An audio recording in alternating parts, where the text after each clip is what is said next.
Hey, welcome in, everybody. This is Ashawn Wheelhouse with Locked on Astros. This is a World Series Championship edition of Locked on Astros with World Series champion Ryne Stanek. He is back to talk to us about life after the title, what's been going on, and maybe looking into 2023. So let's get started and talk with this champion right now. Hello and welcome to Locked on Astros, your daily Astros podcast. Here are your hosts, Eric the Man Heisman and Brett H-Town Wheelhouse Chansey.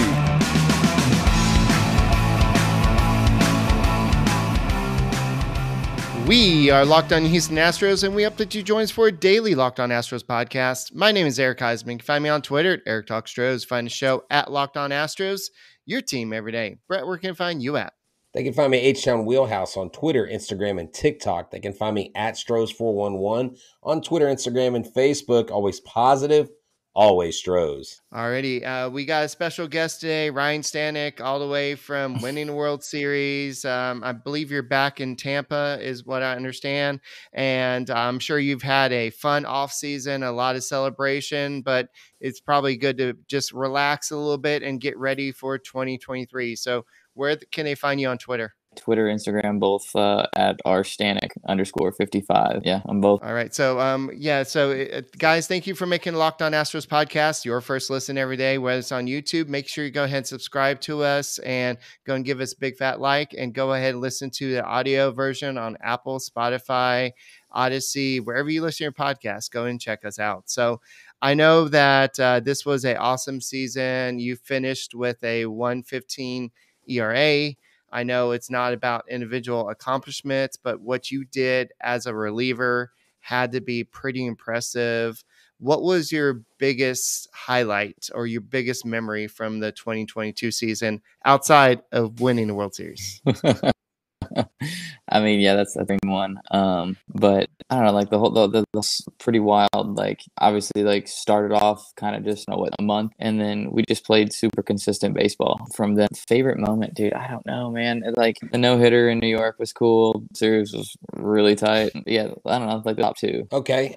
So I want to talk to you on a personal note, because recently you just got married to your lovely bride, Jess. You just celebrated it. It was all over social media. We saw it. Some of your friends were posting stuff, and it looked like you had some of your closest friends. What's life like now being a married man?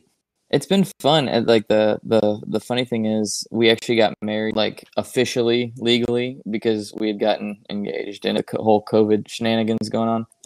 That we were trying to but we knew we were going to have like the actual celebration. So we had been playing last year to actually happen this year. So we finally, which was awesome. It was a beautiful day. She crushed it. No, it was great. It was great to have everybody with us and to celebrate like that was pretty awesome. I mean, I know winning the World Series was pretty awesome as well. Being part of the no-hitter was awesome during the playoff game. What was it like, just like being in the playoffs, just throughout the whole situation, just like not really talking about bullpen usage, but just being there, the whole pressure of, especially, I think the Seattle and the Yankee series, that was more of a, I guess it was pretty much determined. I mean, I know they're hard fought, but they didn't really make it a series. But the Phillies, that they made a little bit more of a series. But what is it like being in the bullpen, not knowing what situation you're going to come in the big moments? I mean, I think that just kind of comes with the nature of the beast. You're in the bullpen, you honor who is going to be. You kind of have the idea of like where, but like also if somebody's been worked pretty hard or whatever, like those and roles may kind of change. So I think in the bullpen in and of itself is just kind of a anxious part. But we had so much consistency with guys that had been around. There's so much continuity that made it a lot easier to like situate yourself and be prepared for your spots based on the situation of the game, like exactly what was going on. So it made it a little bit. You know, it seemed like there was obviously a lot of confidence when I talked to you when you were in New York, again, when you were going to the playoffs, and then literally finishing the job, as many said, after you guys won the World Series. At the point when you win the World Series and you go into the off season, there are your guys that say, you know, we're putting that behind us and we're already focusing on next season. but how important is it for you as a pitcher or a player to maybe step away, reset your mind, get just focused on normal life so that you have the energy to go into the reporting for pitchers and catchers, which is right around the corner?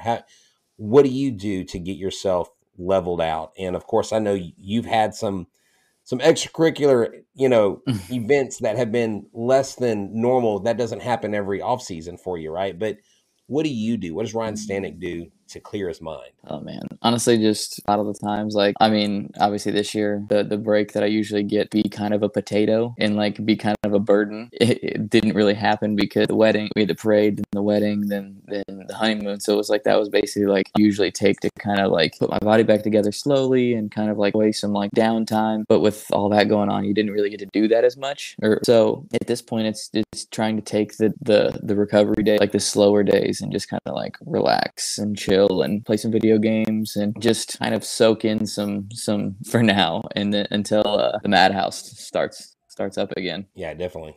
Okay, so I know this is not really on here, but Ryan Montero is coming back to the bullpen.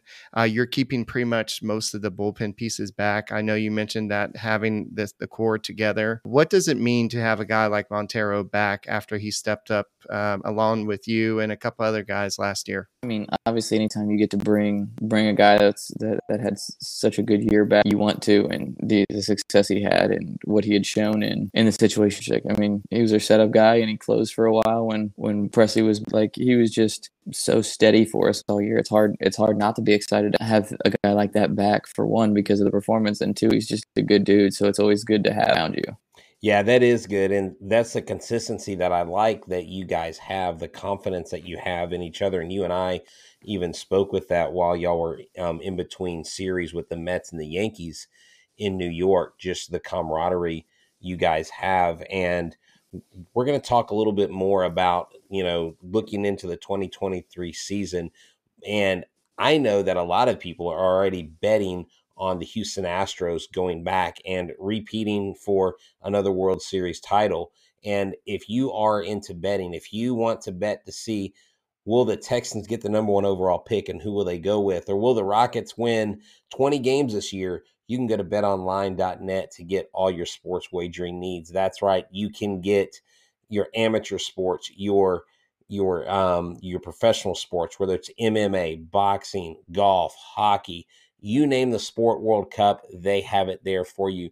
So check out our friends at betonline.net. They have podcast information and the latest lines on everything from props to regular bets and so much more.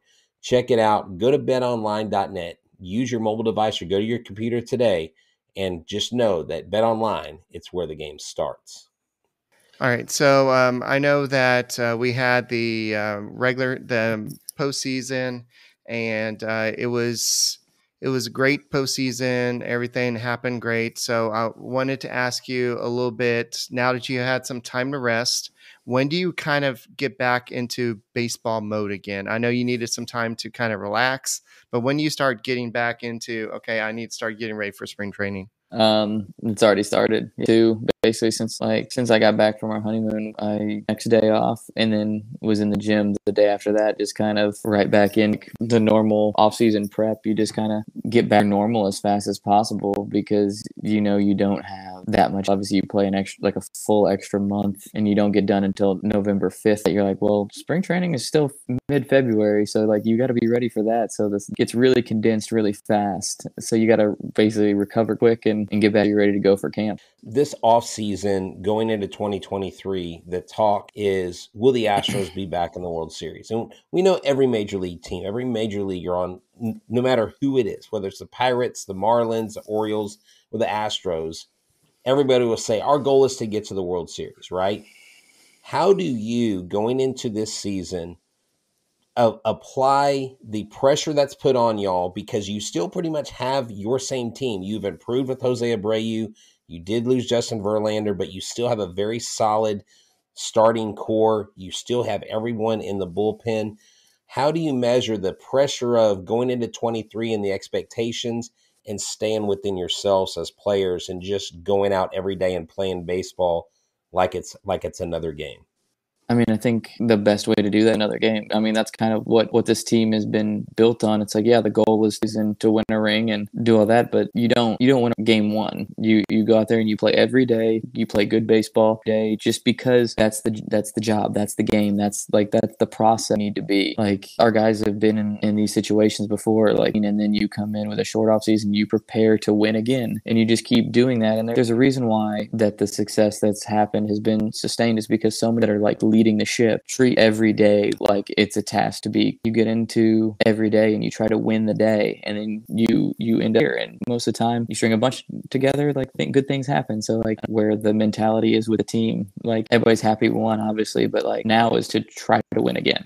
So there are a couple questions here, Eric, I wanted to hit up on. One of them, I don't know if you'd be willing to answer it. Someone said, if you played with Andrew Benintendi, would you be willing to recruit him? Someone asked. And then someone also asked, have you seen the World Series ring and what does it look like? Did you play, on all seriousness, did you play with Benintendi? Were y'all at Arkansas at the same time? No, we missed each other by drafted, and winning a pro ball was his freshman year. But Okay. like, we know each other, and I've known him for a long time, obviously since college. Like, we didn't play together, but we still so it's like we for a while had the same agent. Like, it was just like in contact. And I mean, I've even texted him this offseason seeing how it's going, because bit can be a lot. So I was just like, hey man, how you doing? Like, how's it going?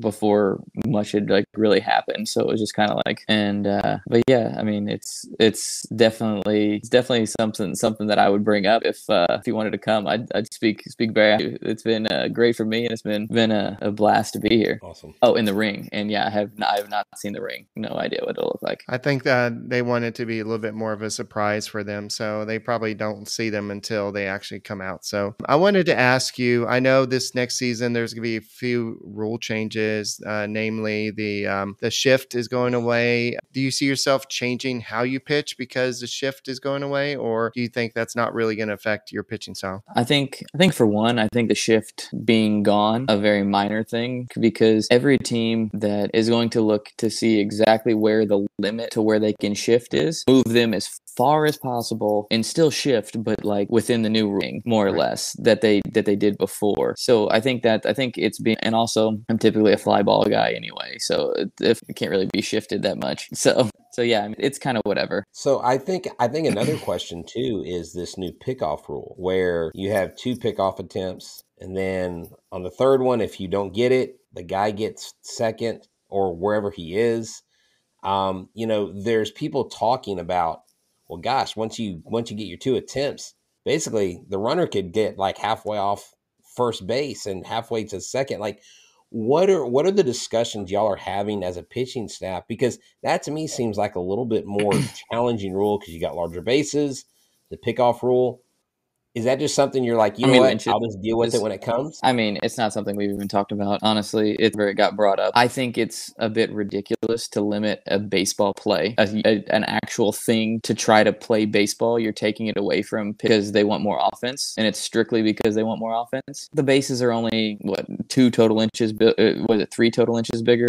How much bigger are the bases? All I know is when I picked one of the larger bases up at Constellation Field, when I was interviewing Jake Myers, I was like, this is heavy. These kids at Minute Maid Park are going to have a hard time stealing the base. They're massive. Back injuries. Yeah, I don't know. I think it's going to be a negligible thing. I think the limiting of pickoff is trying to play too far into changing the game for no real reason. Giving the base runners an advantage by giving them the extra, but then you're also going to like tie another hand behind the pitcher's back so they reasonably control a running game whenever. I don't know. I think there are things that are directly going to change the game and have a direct impact on like wins and whenever. I mean, the stolen base in the game right now, like, back a little bit, but like, it was pretty dead for a while. And I mean, now give away outs on the base pass. Like, some teams can do it if they have the personnel for it, but not everybody run like crazy. To get to pick your spots and run smart, I think it's just trying to put too many fingerprints on the game when it's kind of, it is what it is. It's just they're gonna make the rule changes they want to make. Yeah. All right. So as a reliever, I know that you've played in a lot of different ballparks. I know that from what we saw, Philadelphia was pretty rough crowd. Yankees crowd is always rough. Do you have any interactions as you're warming up or in the bullpen with opposing fan bases? I guess during the playoffs, or do you have any memorable interactions with fans? Pleasant, because everybody's chirping, doing their own thing. For the most part, you don't even hear it because like it doesn't matter, like bothering somebody, but they're like not like if you can't be able to have a discussion with your bullpen coach, your whatever situation is going on, to be able to like just talk as a human, you're not going to be any good on the field anyway. So you have to be able to hear things and like respond while you're warming up anyway. I think they're doing things, and I'm sure that everybody that's ever chirped ended up giving up a run was like, oh, I did that. And you're like, no, it just like you had nothing to do with somebody giving up a run. Like it did. But I mean, yeah, there's no real interesting stories. Like it's actually better if they're like funny, if they're actually witty. Like I'll give it to you. Like that's good. But like for the most part, it's just like you suck. Cool. that's got you got me. No, So yeah. no Miles Straw moments, I guess. No, I'm that willing to go up in the stands and get somebody. Nobody's been that bad. But see, you know, that really, because I'm actually originally from Florida, and that fits a lot of my friends that I know that have lived in Florida their whole life. They just got that like you mess with my boy, man, I'm coming at you. And that I was like, that was 100% Miles Straw. I actually love that. I was like, that's him. But it's interesting because someone asked in the chat about 5 minutes ago, they were like, wait, how is Stanek so fired up on the mound? And right now he's so chill and he's so like relaxed. He's not in beat. So question, yeah. when you're with your daughter, hanging out with your daughter, are you like more chill dad, or are you like let's go fired up dad? I don't know. I'm trying to be fun dad. Like I'm trying to be too serious. Like I don't want to raise a grumpy kid. Like I think relaxed and just kind of like is probably the way to be. I think I'd rather her be like happy and smiling and right. Yeah, I think as parents we all just fun of me. Yeah, we all kind of want to just like make our kids happy and everything. So, what do you think about the chances for 2023 now that you've added somebody like Jose Abreu? You did lose the ace in Justin Verlander. I'm sure you talk to the guys a lot. Are y'all just as confident as y'all were last year? I mean, yeah. I mean, it's obviously still very talented. Like losing JV is a small loss because obviously he's who he is and he did what he's easy to replace by any means. But I think if anybody's going to like that, I think we're as capable personnel wise of sustaining anybody else in the league could possibly be. So I think like while he's a spectacular player, like to maybe not replace him at that exact level, but very, very good, talented arm that is more than capable of having. It's not like you lose a guy like that and you're spin a coin to see if maybe a guy from AAA is like ready, like caliber arms and established big league arms that are able to step difference. So let's do this to wrap things up, Ryne. Let me ask you, if you had to pick any position player on the Astros to be a starting pitcher, one relief pitcher, and one closer, who is your starting pitcher from your position players right now? Come on. Oh, this is horrible because none of them are good. Well, let's just say you have to deploy them. Rob Manfred just instituted a new rule that you have to play one position player as a starter, one as a relief pitcher, and one as a closer. Who's your starter? I think Tucker would kill me if I don't, because he throws like a flat ground every day because he wants to pitch so bad. I legitimately don't know. I would say it'd have to be like a starter actually throw like a bunch. So I would say it'd have to be Maldi or Corey. Maybe Corey. Corey's got a really good arm. He throws the ball hard. Corey, no, but Maldi would start because he could. Kyle would have to be a bridge guy somewhere. Actually, sneaky is Jordan. I was about to say I would go Corey Lee to start. I'd go Jordan close, and then Tuck and fiddle fart because he's sinker changeup breaker. So you're starting. So basically, what you're saying is you're starting Corey Lee. You've got your middle guy as Kyle Tucker, and you got your closer as Jordan Alvarez. Mm-hmm. Okay, that's not bad. I think that would be the play. You might be a coach one day, Ryne. All right, no, my credentials. I'm struggling. Here's a terrible question. Now, who's the last person you would put in as a mop-up guy? You've used all the relievers, and you just have to put somebody in, and you don't really care who it is, and you're already down 20-2 or something. So, who am I not putting in? No, who would you put in? Right. I guess the worst possible option? Oh God, the worst possible option to pitch, dude. I don't even know, because most of these guys I've never seen throw off a mound, good or bad. Like, I think that's the wildest part. How about Jose Altuve? Just because, can you imagine him on the mound? He would just laugh the whole time. He would just he'd just be like, dude, why am I up here? This is dumb. Like, at this point, I'm not pitching. I don't know. I thought like that might be like the most like like that's kind of where I was going. Get it? Yeah. Just because awesome. He's like, I'm not doing this. That's awesome. Well, hey, Ryne, thank you for taking time out from your family and from your busy schedule to come hang out with us again. We always enjoy having you on, and it's really cool for us to be able to say World Series champion. You can see I got the World Series champions banner. We've got all the gear. We've got polos and everything already, and so we're really looking forward to it. I know spring training we're looking forward to as well. More than likely making our way down there this year, so we'll definitely have to see you then as well. But good luck this offseason, and tell Tucker and all them, we like them as right fielders. We don't need them as pitchers. But, hey, I would love to see him throw a flat ground at spring training. So I'm joking. Let's not inflate that ego, right? I can tell you he's not going to pitch. It's fine. Well, hey, thanks for tuning in. I'm H-Town Wheelhouse. He's Eric the Man Heisman. He is Ryan, the world champion Stanek, and he's hanging out with us tonight. So thank y'all so much for tuning in, and make sure that you turn into Locked On Sports Today. They have all the latest stories, all the biggest headlines, and they have the take of the day. So check them out on the Odyssey app, just like you do Locked On Astros, Apple, Google, Spotify, wherever you get your podcasts. Subscribe to our YouTube channel, and we will talk to y'all soon. And as always, like Eric says, Go Stros.